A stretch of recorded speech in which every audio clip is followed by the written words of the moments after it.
So this is an Apple 20-inch cinema display. It's from about 2005, 2006. It's one of the more interesting Apple displays, I think. It's got a really nice, timeless design to it. As you can see, it's a nice aluminum all design. Not too much on the sides. You spin around to the sides. There are some like, I don't know what you call them, like taptic. Like, they're not buttons, but just where you tap, you know what I mean? So they're just for brightness and power. And if we go around to the back, we do have a nice Apple logo here. There's a 2 FireWire and 2 USB, as well as this big cable sticking out the back. And what is that big cable for? That big cable is attached to all these cables. Now, what is all these cables? And you can't remove this. As far as I'm aware, you cannot remove this lead. And this actually makes the Apple Cinema display kind of a bit obsolete in some ways. So here we have our DVI or Apple. I think it's like an enhanced version of Apple DVI, Apple Display Adapter or something. Or it's just DVI. We have the power connector, which connects to the power brick, which I'll show you in a minute. We have USB pass-through for the USB, and we also have a FireWire one as well. These are for the pass-throughs on the back. So all of these, these 3 here have to go into the back of the Mac to make the display powered, and then this one goes into a power brick. And this is the power brick you need, because sometimes you'll see these monitors online. They'll be quite cheap, and it's like, no power supply. You think, oh, it'd just be a normal power cable, and it's not. It's like one of these style connectors, and it plugs into this brick. And once you've plugged that into the brick, you then plug in this power cable here, and you plug that into there. And then you have to plug these 3 into the Mac to get the whole thing to work. So I'll plug these in, and we'll come back and we'll have a look at the Mac. So as we can see now, I've turned the Mac on. You might be able to hear that. That is my G4 tower running this machine. It's the last generation G4 tower. We actually haven't done a video on that one yet.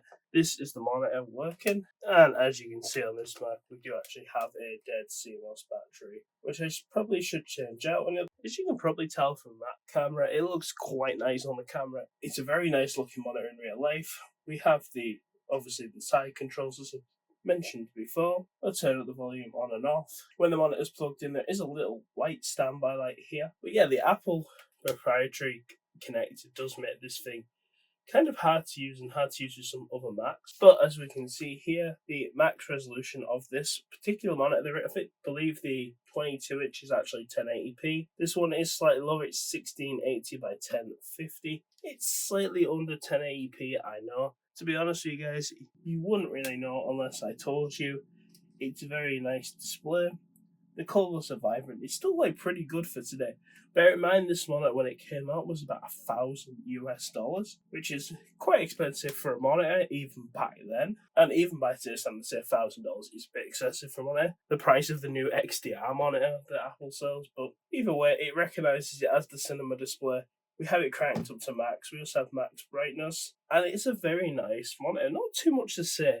Bit of a short video today as I'm feeling a bit under the weather, as you may be able to tell from my voice. Overall, it's a nice timeless design. It still looks nice to today. The white plastic side panels are not like amazing. Good viewing angles as well on this monitor, as you may be able to tell from this video. Very nice viewing angles. Yeah, not a fan of the white plastic on the side for today's world, but other than that, it weighs a lot as well. I do have the original shipping box that it came in. Not too much to look at there. I put the video on the screen and we just look at that.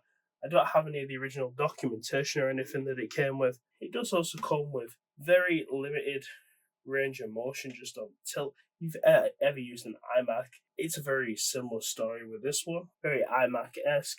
Nice big metal foot, very much like the iMac. But yeah, this is one of my more favourite Apple monitors. There is another Apple Cinema display that came before this, but it's a bit too plasticky.